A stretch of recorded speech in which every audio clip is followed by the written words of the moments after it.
Welcome friends. বন্ধুরা, আজকের ভিডিওতে আমরা আলোচনা করব হাইলাইটস গ্রামার বুক থেকে change of parts of speech, যেটা পেয়ে যাবে তোমরা পেজ নম্বর 239-এ। এক্সারসাইজ আলোচনা করবো সহজভাবে, দেখে নাও। প্রথমে যেটা আছে, হি ওয়ার্কস অনেস্টলি, সে সৎভাবে কাজ করে। আমাদের এই অনেস্টলি কথাটার নাউন ফর্ম ইউজ করতে হবে। অনেস্টলি মানে সৎভাবে, এটা নাউন ফর্ম প্রথমত হচ্ছে অনেস্টি, মানে সততা। এটা একটা গুণের নাম, তাই না? তাহলে এটা তোমরা কি করে করবে, যখন নাউন ফর্ম ইউজ করতে বলবে তখন তার আগে তোমরা উইথ বসাবে। কি বসাবে? With honesty. তাহলে মানে এটা কি দাঁড়ালো? সে কাজ করে সততার সঙ্গে। উইথ মানে সঙ্গে, তাই না? তাহলে উইথ অনেস্টি মানেই হচ্ছে অনেস্টলি। দেখে নেবো পরেরটি, শি হেটস ইউ, সে তোমাকে ঘৃণা করে। হেট হচ্ছে ভার্ব ফর্ম, এটা নাউন ফর্ম আমাদের জানতে হবে ঘৃণা। ঘৃণা ইংরেজি কি বন্ধুরা? হেট্রেড। হেট্রেড মানে ঘৃণা। তাহলে সে তোমাকে ঘৃণা করে, অর্থাৎ তোমার প্রতি তার ঘৃণা আছে, তাই না? কি আছে? ঘৃণা। তাহলে তার আছে, শি হ্যাজ। কি আছে? Hatred. She has hatred for you, তোমার প্রতি তার ঘৃণা আছে। তাহলে আমরা ইউজ করে ফেললাম hatred. Next one, I sympathize you, আমি তোমাকে সহানুভূতি জানাই। সিম্প্যাথাইজ মানে সহানুভূতি জানানো। তাহলে এটার নাউন ফর্ম বন্ধুরা সহানুভূতি, অর্থাৎ সিম্প্যাথি। সিম্প্যাথি কথাটা আমাদের ইউজ করতে হবে। তাহলে আই সিম্প্যাথাইজ ইউ, আমি তোমাকে সহানুভূতি জানাই, তার মানে আমার আছে সহানুভূতি তোমার প্রতি, আগেরটার মতোই। তাহলে আই হ্যাভ মানে আমার আছে, কি আছে? সহানুভূতি, সিম্প্যাথি।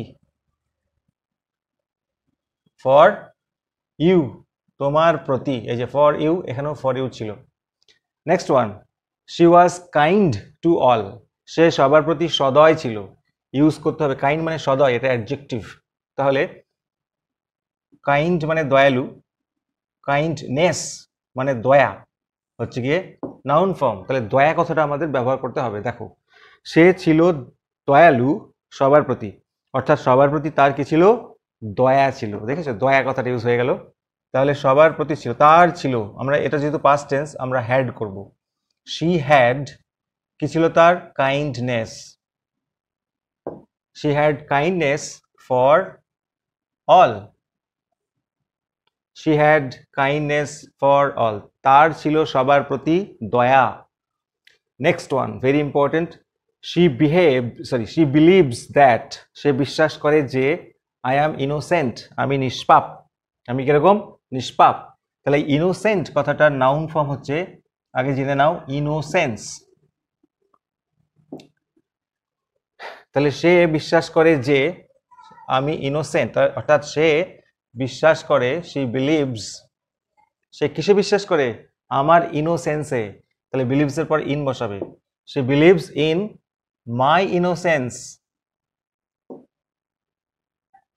সে আমার ইনোসেন্সে বিশ্বাস করে, অর্থাৎ সে বিশ্বাস করে যে আমি ইনোসেন্ট, আমি নিরপরাধ।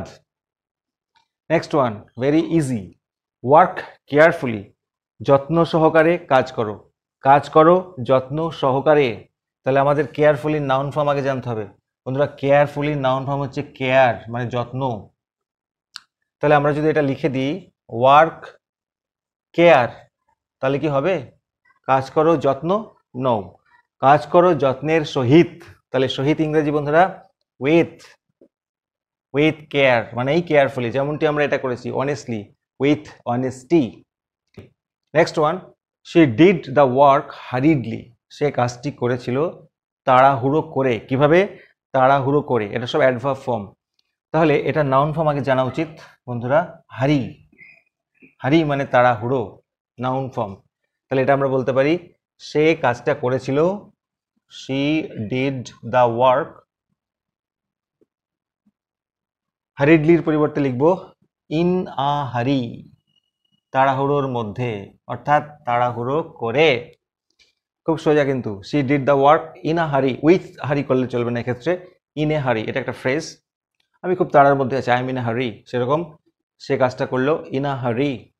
নেক্সট ওয়ান, ভেরি ইজি নাও, সে স্পিক্স ফ্লুয়েন্টলি, সে কথা বলে অনর্গল ভাবে। তাহলে এই ফ্লুয়েন্টলির নাউন ফর্মটাকে জানতে হবে বন্ধুরা। ফ্লুয়েন্ট হবে না, ফ্লুয়েন্ট তো অ্যাডজেক্টিভ ফর্ম, তাহলে কি হবে? ফ্লুয়েন্সি। তাহলে এবার দেখো, সে কথা বলে, শি স্পিক্স উইথ ফ্লুয়েন্সি, দ্রুততার সঙ্গে বা অনর্গল ভাবে, মানে উইথ ফ্লুয়েন্সি অর্থাৎ ফ্লুয়েন্টলি। যেটা আমরা এক্ষেত্রে করলাম উইথ অনেস্টি, সেরকম ফ্লুয়েন্টলির জায়গায় লিখবো with fluency. She waited patiently for her return, সে অপেক্ষা করলো ধৈর্যের সঙ্গে তার ফিরে আসার জন্য। তাহলে পেশেন্টলি কথাটা কোথা থেকে এসছে? নাউন ফর্মটা হচ্ছে বন্ধুরা ধৈর্য অর্থাৎ পেশেন্স। তাহলে আগেরটার মতোই করব, হি ওয়েটেড, সে অপেক্ষা করেছিল, পেশেন্টলি জায়গায় কি লিখবো? উইথ পেশেন্স, ধৈর্যের সঙ্গে অর্থাৎ ধৈর্য সহকারে, মানে পেশেন্টলি। কি জন্য? ফর হার রিটার্ন, যা আছে বসিয়ে দাও, শুধুখানি এইটুকুনি করলেই হয়ে যাচ্ছে। 10 নম্বর এটা দেখে নেব, আই ইন্টেন্ড, আমি চাই, টু লিভ ক্যালকাটা, কলকাতাকে ছাড়তে। তাহলে এই ইন্টেন্ড মানে কি বন্ধুরা? চাওয়া বা ইচ্ছে করা। এটার নাউন ফর্ম হচ্ছে ইন্টেনশন, মানে ইচ্ছা আর কি। আই ইন্টেন্ড টু লিভ, আমি ছাড়তে চাই, অর্থাৎ কলকাতাকে ছাড়ার আমার ইচ্ছা আছে। কি আছে? আমার ইচ্ছা আছে। তাহলে আমার আছে ইচ্ছা, আই হ্যাভ ইন্টেনশন কি করতে? To leave Calcutta. বাকিটা বসিয়ে দাও, বাকিটা বসিয়ে দাও। তাহলে আই ইন্টেন্ড এর জায়গায় লিখলে আই হ্যাভ ইন্টেনশন, আমার ইচ্ছা আছে কলকাতা ছাড়ার, অর্থাৎ আমি কলকাতাকে ছাড়তে চাই। দেখে নেবো 11 নম্বরেরটি বন্ধুরা, দেখে নাও কি আছে। শি রিসিভড আস ওয়ার্মলি, সে আমাদের অভ্যর্থনা জানালো উষ্ণভাবে, অর্থাৎ উষ্ণ অভ্যর্থনা জানালো। ওয়ার্মলি এটা হচ্ছে অ্যাডভার্ব ফর্ম, এলওয়াই থাকলে সেটা অ্যাডভার্ব হচ্ছে। এটা নাউন ফর্ম আগে জানো, মানে উষ্ণতা, ওয়ার্মথ। এটা নাউন ফর্ম হচ্ছে ওয়ার্মথ। তাহলে একটু আগে আমরা কি করলাম বন্ধুরা? এইগুলো দেখো সব সেম ওয়েতে করবে।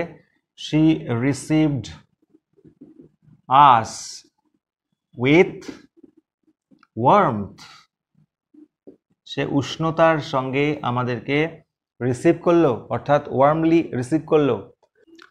দেখে নেবো বন্ধুরা 12 নম্বরেরটি, শি বিহেভড রিউডলি টুয়ার্ডস হিম, সে ব্যবহার করলো রূঢ়ভাবে তার সাথে বা তার প্রতি। তাহলে আবার দেখো রিউডলি, রিউডলি হচ্ছে রূঢ়ভাবে, তাহলে রূঢ়তা হচ্ছে নাউন ফর্ম, এটার নাউন ফর্ম হচ্ছে রিউডনেস। তাহলে আমরা এখানে করতে পারি শি বিহেভড, সে ব্যবহার করলো, আচরণ করলো, উইথ রিউডনেস, তাই না? রিউডলির জায়গায় আমরা কি করব? With rudeness. She behaved with rudeness towards him, এটা করা যায়। চলে আসবো next, they easily gain the day, তারা সহজেই জয়লাভ করলো। গেইন দ্য ডে মানে হচ্ছে জয়লাভ করা actually. They easily gain the day, আচ্ছা সরি, এক্ষেত্রে আন্ডারলাইন আছে। ইজিলি মানে কি? সহজেই। তাহলে এটা নাউন ফর্মটা আগে জানতে হবে বন্ধুরা। কোথা থেকে এসছে কথাটা? ইজ থেকে। ইজ মানে আরাম, ইজ মানে আরাম, অর্থাৎ দে গেইনড দ্য ডে, তারা জয়লাভ করলো কিভাবে? আরামের সঙ্গে, অর্থাৎ ইজিলি। তাহলে ইজিলির জায়গায় আমরা করব উইথ আর নাউন ফর্ম ইজ। ইজের নাউন ফর্ম ইজিনেসও হয়, উইথ ইজিনেসটা অতটা ভালো লাগে না, উইথ ইজটা better. Next, she is a professional singer, very important. কি ইউজ করতে হবে? প্রফেশনাল, পেশাদার। সে পেশাদার গায়ক, অর্থাৎ সে পেশাতে গায়ক। এটা নাউন ফর্ম হচ্ছে বন্ধুরা প্রফেশন। প্রফেশন মানে পেশা, তাই না? তাহলে আমরা বলতে পারি সে একজন গায়ক, she is a singer by profession. এখানে আমরা উইথ করব না কিন্তু, profession, very important. She is a singer by profession. তাহলে তোমাদের জন্য একটা টাস্ক দিচ্ছি, কমেন্টে জানাও he is a professional dancer. তাহলে এই প্রফেশনালের নাউন ফর্ম ইউজ করে সেন্টেন্সটাকে রিরাইট করো, প্লিজ কমেন্ট। নেক্সট ওয়ান, আজকে লাস্ট বন্ধুরা, it is a virtuous act, এটা একটা গুণবান কাজ, ভার্চুয়াস বা গুণসম্পন্ন কাজ। এটা নাউন ফর্মটা কি? ভার্চুয়াসের নাউন ফর্ম হচ্ছে ভার্চিউ, অর্থাৎ গুণ। অর্থাৎ আমরা বলতে পারি এটা একটা গুণের কাজ। It is an act. It is an act, কিসের কাজ বললাম? অফ মানে এর, কিসের? গুণ এর, ভার্চু। Very important. আচ্ছা, এখানে অ্যান হয়ে গেল কেন? খেয়াল রাখতে হবে বন্ধুরা, কমন এসে গেলে কিন্তু তোমরা এ করবে না। অ্যান কেন কি? এই দেখো অ্যাক্ট, এটা ভাবেল আছে না, তাই জন্য অ্যান কথাটা খেয়াল রাখতে হবে, অনেকে মিস্টেক করে। It is an act of virtue, এটা একটা গুণের কাজ, অর্থাৎ গুণবান কাজ বা গুণধর কাজ বলতে পারি এক কথায়, ভার্চুয়াস অ্যাক্ট। তো এই ছিল বন্ধুরা আজকের ক্লাস। ভিডিওটি ভালো লাগলে অবশ্যই কমেন্ট এবং লাইক করো, চ্যানেলে নতুন হলে সাবস্ক্রাইব করতে ভুলো না। দেখা হবে next video. Thank you so much for watching.